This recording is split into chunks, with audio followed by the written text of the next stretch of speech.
Unataka ufike mpaka Ilala. Usifike. Wewe pale Buguruni Rozana shuka.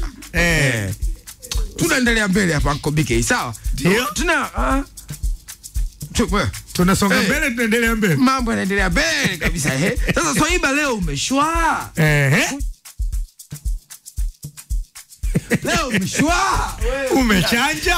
Umechanja. Shwa. Sasa Mali anashangaa tu shwa alivyofanya Mwakinyo. Ya Mwakinyo ile nyingine. Tumaliza na habari ya mwisho bwana Uncle BK ambayo ipo kwenye gazeti la Uhuru kurasa wa mbele kabisa. Wanasema mwanachuo matatani akituhumiwa kuchapisha picha za uongo TikTok. Habari hiyo wameiweka ukurasa wa 19. Sasa niruhusu hiyo ndio ukurasa wa 19. Ni kwamba huyu ni mwanafunzi wa chuo cha Koteti kilichopo mkoani Tanga, Bonus Mbono, mwenye miaka 21, amefikishwa katika mahakama ya hakimu mkazi Kisutu akabiliwa na mashtaka matatu ikiwemo kuchapisha taarifa za uongo kwenye mtandao wa TikTok na kutumia line ya simu iliyosajiliwa kwa jina la mtu mwingine.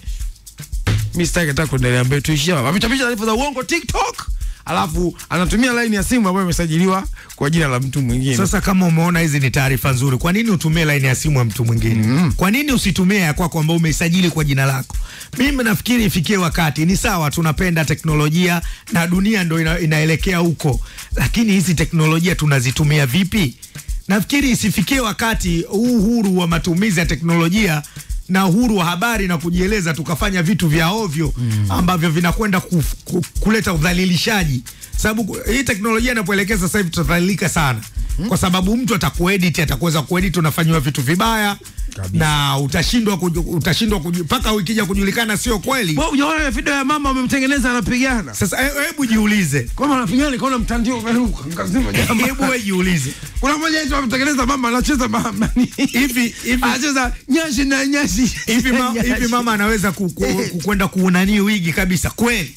Au hii picha ile mama anaweza kwenda au ile picha unaonyesha ambayo kwa simu yako iko ile wamemtengeneza mama kwenye AI anaonekana mama nywele hivi. Eti mama kapendeza kweli.